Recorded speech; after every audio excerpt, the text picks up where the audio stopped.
नमो रत्नत्रयाय आदरणीय कल्याणहरू वज्रयान बौद्ध शिक्षाको 186औं श्रृङ्खलामा यहाँलाई स्वागत गर्न चाहन्छु। म राजेन्द्र मान बज्राचार्य। विगत 10 श्रृङ्खलादेखि फेसबुकमा मात्रै प्रत्यक्ष प्रसारणमा रहेको यस वज्रयान बौद्ध शिक्षा कार्यक्रमको 6 बजेदेखि 6:30 सम्म नेपाली भाषा 6:30 देखि 7 बजेसम्म अंग्रेजी भाषामा प्रसारण हुँदै आइरहेको कुरा यहाँलाई बितिदैछ। र आज पनि यो 8औं बोधिसत्व ज्ञान बोधिसत्व भूमिको अचला भूमिको सन्दर्भमा निरन्तरता दिने प्रयासरत रहेको छु। My dear all Tamil friends and followers, I like to welcome all of you in 186th episode of Vajrayana Buddhist Education. In this education program, since 10 episode, I'm just live broadcasting on Facebook only. It is due to got problem in Mobcam for broadcasting in YouTube and Facebook. As you know, regularly 6 to 6:30 p.m. and 6:30 to 7 p.m.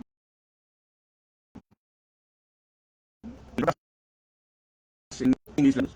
I think today I am facing internet problem, so I'll continue it. Now I would like to deliver my speech or teachings in Nepali language.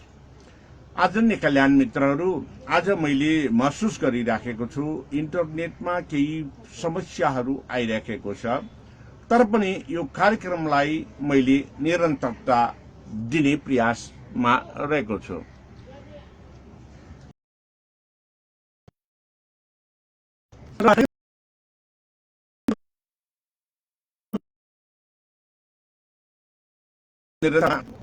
Bodhisattva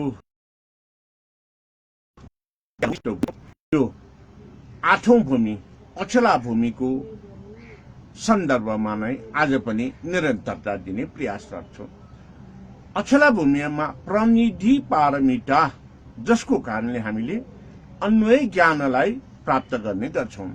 र प्रणिधि पारमिता र अन्वय ज्ञानलाई प्राप्त गर्ने सन्दर्भमा हामीले हिजो पनि अलिकति जानकारी गराइसकेको थिएँ।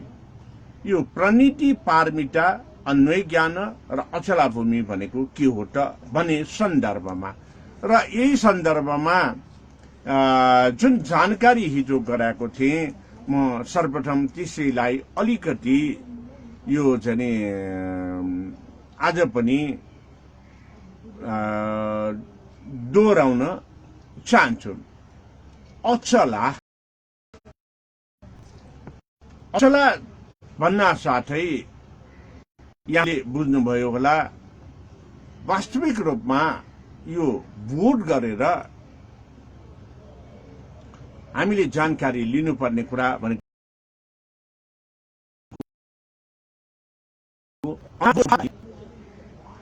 जानकारी लिने तृष्णा नभएको निमित्त र निमित्त दुवै ज्ञानलाई हामीले महावीर आरम्भको निमित्त प्राप्त गर्ने ज्ञान नै अचला भूमि हुने गर्दछ, जहाँ महाशून्यताको ज्ञान प्राप्त गर्छौं।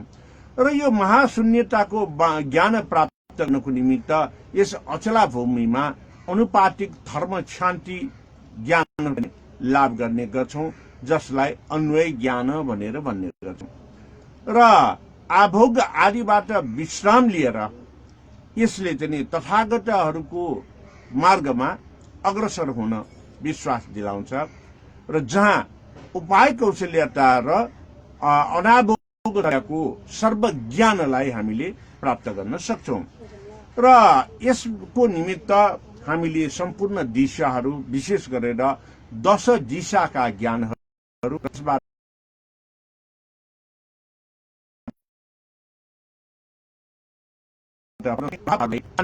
लिनुपर्ने हुन्छ।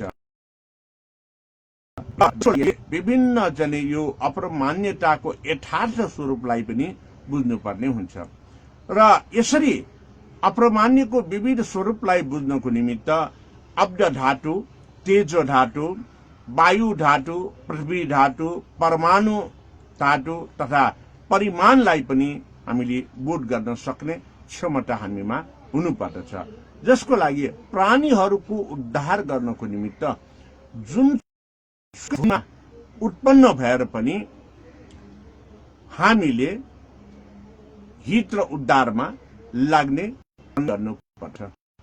तसर्थ यो प्रण भनेको नै प्रणिधान हो।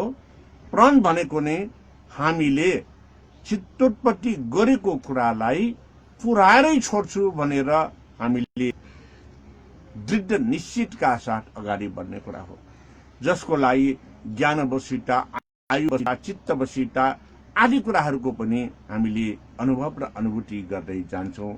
र यसले के देखाउँछ भन्दाखेरि जुन भूमिमा रहेर पनि यो परिनिष्पन्न भूमि र अनाभोग भूमिको बारेमा जानकारी लिएर हामी अग्रसर हुने गर्दछौँ। अब यसरी अग्रसर हुने यो अचला भूमिमा हामीले के चाहिँ कुरा बुझ्न सक्छौँ भन्दाखेरि सर्वप्रथम त यो प्रणिति भनेको के हो त, जसलाई अंग्रेजीमा यो कमिटमेन्ट भनेर पनि भन्ने गरिन्छ र पर्फेक्सन अथवा चाहिँ यो प्रणितिलाई चाहिँ हामीले perfection of aspiration and then represent of eight of the paramita भनेर पनि अंग्रेजीमा भन्ने गरेको हामीले पाउँछौँ। त्यसकारणले यो प्रणिति पारमितालाई धर्म संग्रहले कसरी व्याख्या गर्ने गरेको छ भन्दाखेरि it is an extensive glossary of Buddhist technical terms. Extensive glossary भनेपछि यो थप बोधिसत्व ज्ञानको प्राविधिक पक्षको ज्ञान भनेर पनि यसरी पनि बुझ्नुपर्ने चाहिँ अवस्था आउँछ, जसलाई नागार्जुन सिद्धा गुरुले दोस्रो शताब्दीमा यसलाई चाहिँ महत्त्वपूर्ण रूपमा अगाडि बढाएका थिए र यो नागार्जुन सिद्धाले महत्त्वपूर्ण रूपमा अगाडि बढाउने क्रममा केही समस्या आइपरेकोले एकैछिन म विश्राम लिएर फेरि उपस्थित हुनेछु, तर यो लाइभ देखिराख्नु हुनेछ भन्ने आशयमा विश्वास गर्दछु।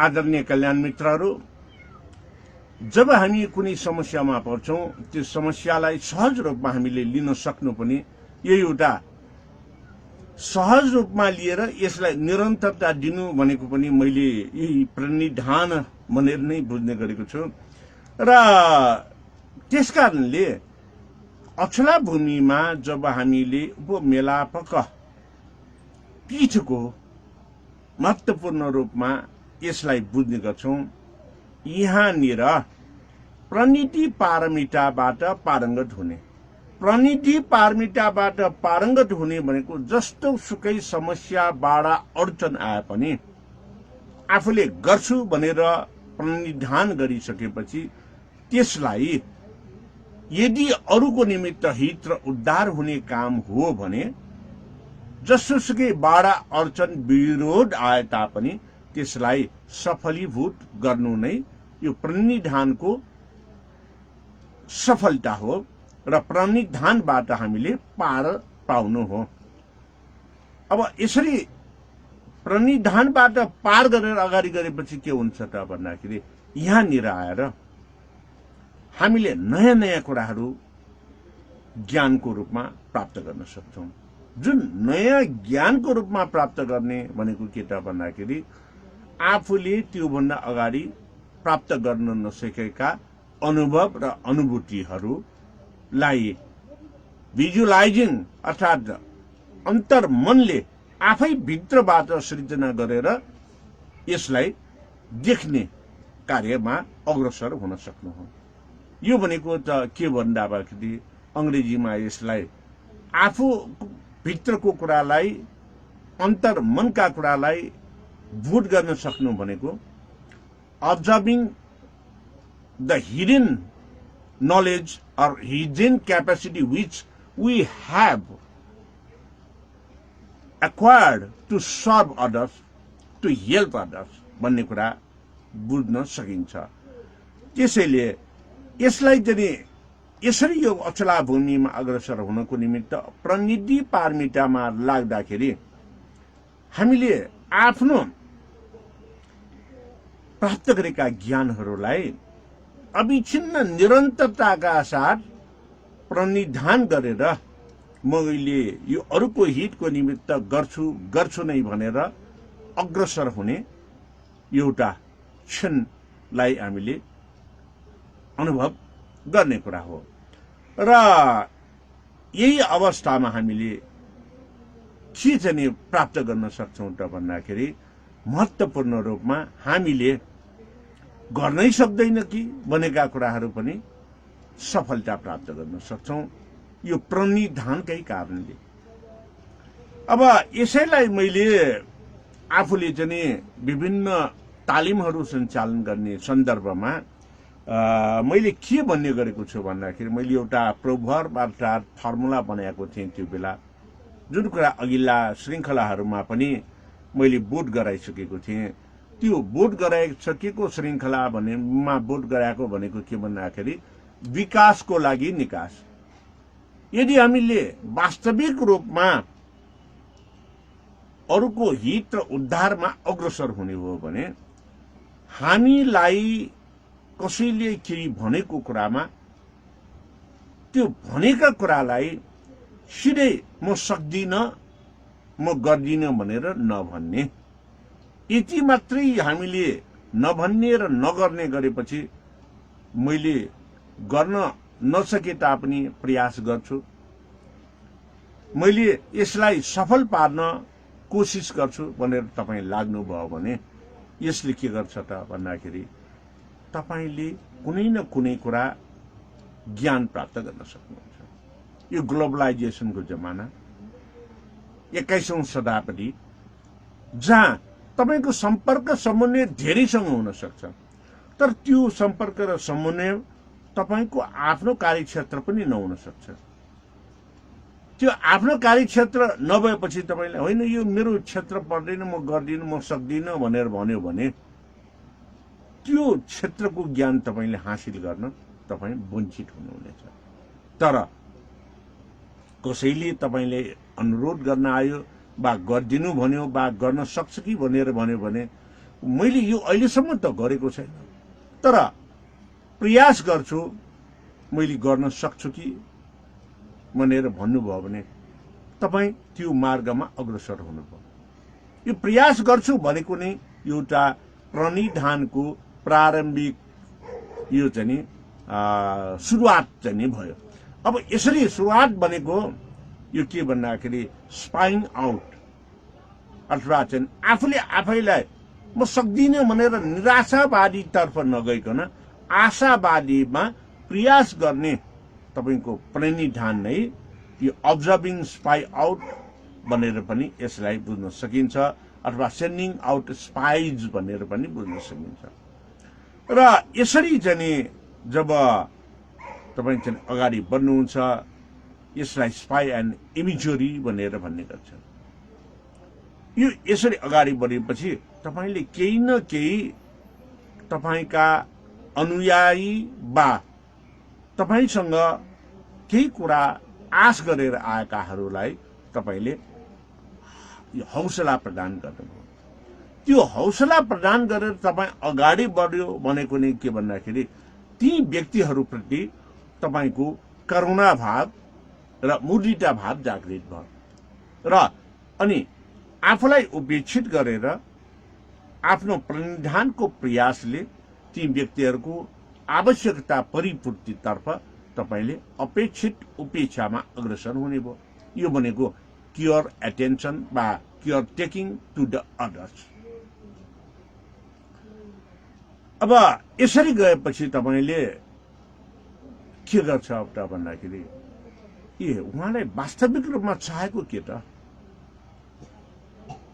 मैले गर्दाखेरि यसले बिग्रिन्छ कि भनेर तपाईँ कन्सियस यो चाहिँ चित्तले तपाईँको मनले चाहिँ के गर्छ भन्दाखेरि एकदम विचार ध्यानपूर्वक साइकोलोजिकल रिडिङ्स मनोविज्ञानले मनोभावनाले त्यो व्यक्तिको आवश्यकता तपाईँले महसुस गर्न थाल्छौँ र यसले चाहिँ के गर्छ भन्दाखेरि तपाईँको जुन जागरण छ नि, मैले गरेको त छैन, सक्छु कि सक्दैन थाहा छैन, तर पनि म प्रयास गर्छु भनेको यो सकारात्मक सोचको, सकारात्मक तपाईँको अभ्यासको, सकारात्मक प्रणिधानको के त भन्दाखेरि यो ड्राइभिङ फोर्सलाई तपाईँले अगाडि बढाउनु। ड्राइभिङ फोर्सलाई अगाडि बढाउनु भनेको नै के भयो त भन्दाखेरि तपाईँ प्रणिधि पारमितामा उपाय कौशल्यताहरू चाहिँ अवलम्बन गरेर विविध प्रविधिहरूलाई साथ लिएर तपाईँ अगाडि बढ्ने प्रयास गर्नुहुन्छ। यसरी अगाडि बढ्दाखेरि तपाईले कल्पना नगरेका सफलताहरू प्राप्त गर्नुहुन्छ।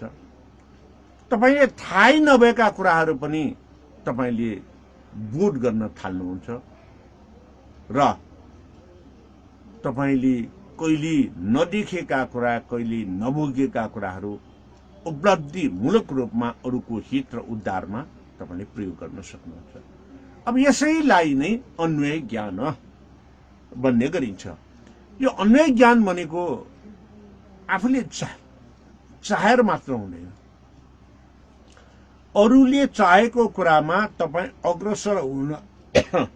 अग्रसर हुन थाल्यो भने यो अन्वय ज्ञान प्राप्तिमा तपाईलाई महत्त्वपूर्ण सफलता मिल्दछ।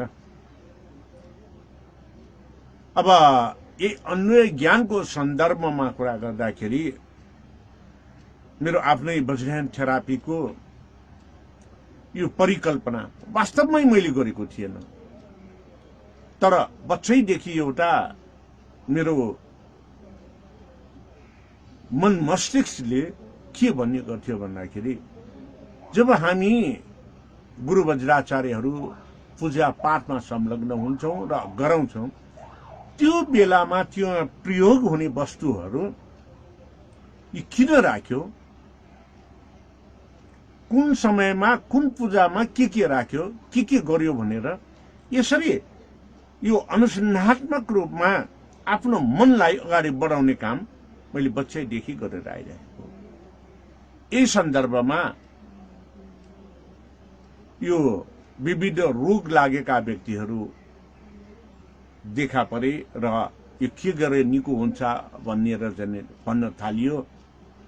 अनि मैले सर्वप्रथम आर्य ताराको पूजामा यो बिरामी परेका व्यक्तिहरूको निमित्त किन गरिन्छ त भन्नेतिर खोजी गरे र आर्य ताराको ज्ञानले चाहिँ के सिकायो भन्दाखेरि यो प्रारम्भिक ज्ञान थियो। त्यो बेला के सिकायो भन्दाखेरि आर्य ताराको पूजा गरेपछि, हरित ताराको पूजा गरेपछि बिरामी व्यक्ति कि छिटो निको हुने, कि दुःख पाइराखेको दुःखबाट मोचन हुनको निमित्त देहलाई त्याग गर्ने, यो दुई कुरालाई मैले प्राप्त गरेँ भनेपछि अनि त्यो बेलामा गरिने पाठ पूजाका प्रक्रियाहरू त्यसै गरेर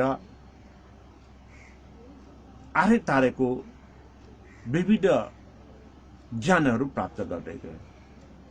तत्पश्चात मैले एउटा सर्वप्रथम के फेला पारेँ भन्दाखेरि हामीले कुनै पनि पूजा पाठ गर्दाखेरि पञ्चगव्य लिने भनेर किन गरिन्छ भन्ने कुरालाई मैले महसुस गरेँ। पञ्चगव्य लिँदाखेरि त्यहाँ डुबो नै किन प्रयोग गरिन्छ, अनि गाईको 5 प्रकारका वस्तुहरू, गाईको दूध, गाईको घिउ,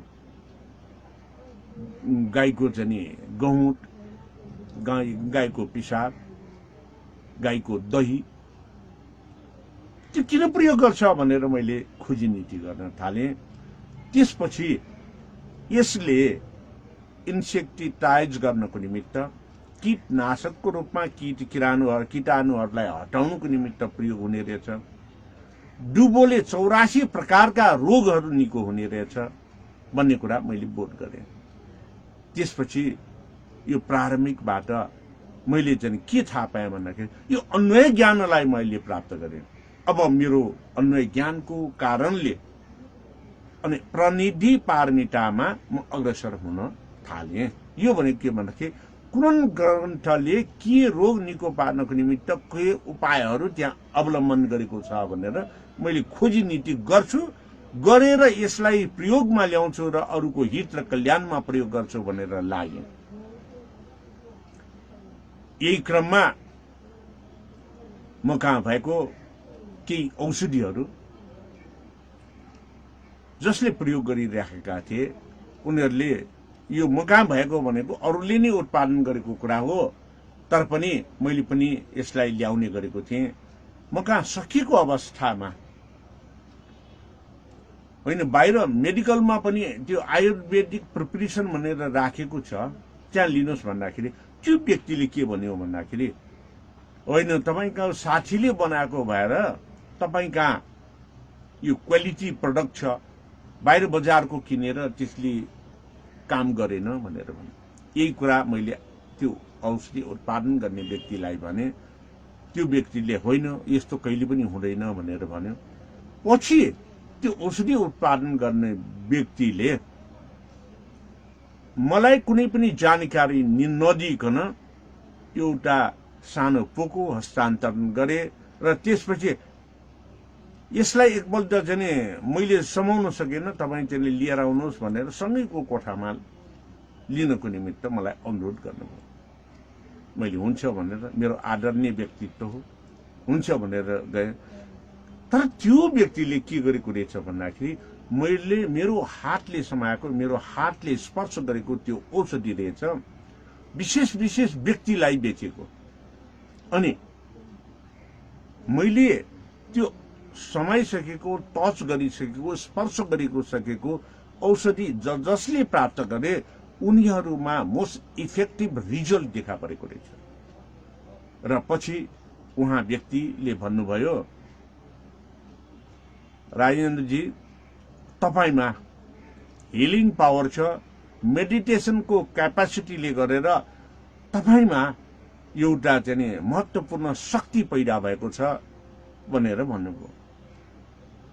किन भनेर भन्दाखेरि अस्ति तपाईले यो पोको लिएर मलाई दिएको पोको औषधि मैले दिएका जति पनि व्यक्तिहरू छन्, ती व्यक्तिहरूलाई त्यो औषधिले महत्त्वपूर्ण रूपमा यसले चाहिँ फाइदा गर्यो भनेर भनेपछि मैले अझ आफ्नो प्रणिति पारमिता प्रणिधानलाई अझ अगाडि बढाउने विचार गरेँ। यदि मेरो हस्तस्पर्शले कसैलाई निको हुन्छ भने म अब यो क्षेत्रमा आफ्नो जीवन यापनमा जीवन पर्यन्त म निरन्तर रूपमा लाग्नेछु भनेर प्रणिधान गरेर करिब यो 20 वर्ष अगाडिदेखि वज्रयान थेरापीलाई अगाडि बढाए। सुरुमा गरिएका विविध केही रोगहरू निको हुँदै गयो। तर निको यो औषधोपचार गर्ने बेलामा मैले के गर्ने गर्दा भन्दाखेरि मेडिकल डाक्टरको रिपोर्टलाई प्राप्त गर्ने, त्यो औषधिलाई पनि निरन्तरता दिन लगाउने, अनि त्यसको त्यो रोग निको पार्नको निमित्त वज्रयान बौद्ध धर्मका ग्रन्थहरूमा के कसरी लेखिएको छ भन्ने कुरालाई बोध गर्दै उपचारका विधिहरू बताउने गर्थे।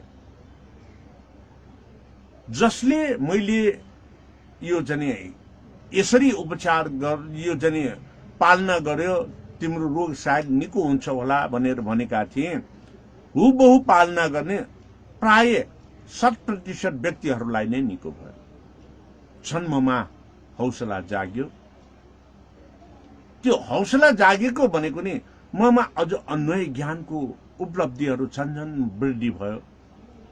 अनि मेरो प्रणिधि पारमिताले अर्थात् प्रणिधानले अब कुनै पनि हालतमा अरूको उपचार गर्नको निमित्त मैले छोड्ने छैन।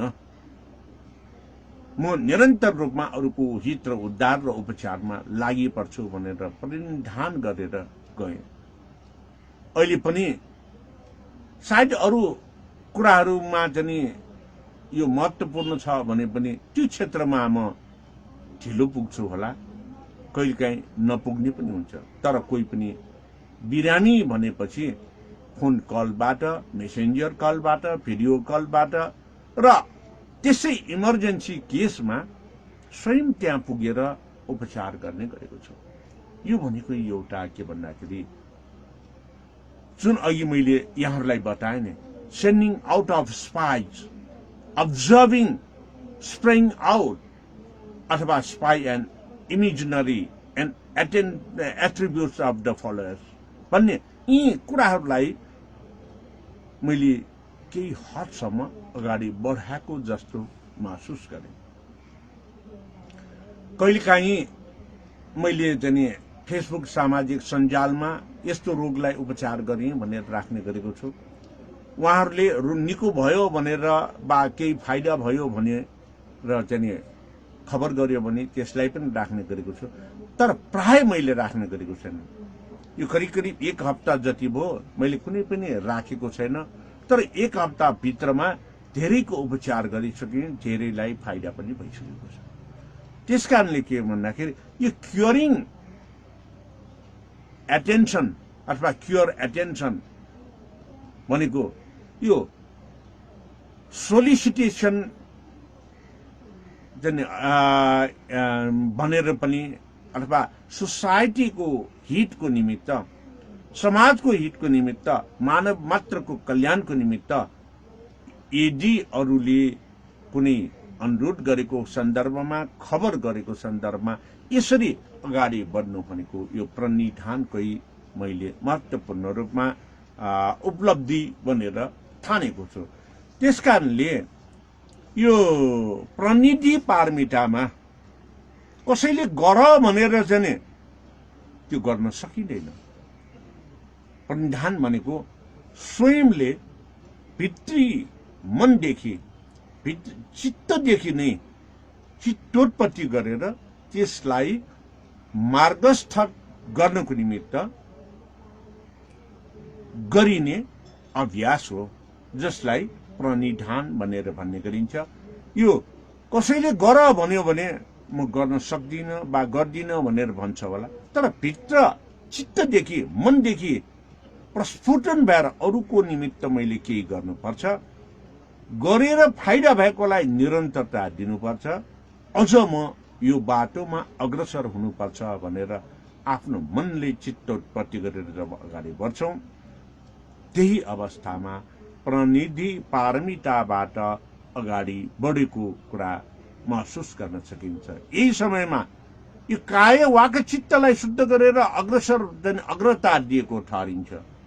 काम धातु, रूप धातु, अरूप धातु उत्पत्ति र विनाशलाई बोध गरेर यो क्षणभङ्गुरको शरीरलाई जबसम्म सकिन्छ तबसम्म अरूको सेवामा समर्पित गर्ने जो मनले उब्जाएको कुरा हो, त्यही नै प्रणिधान हो भनेर व्याख्या विश्लेषण गर्न चाहन्छु।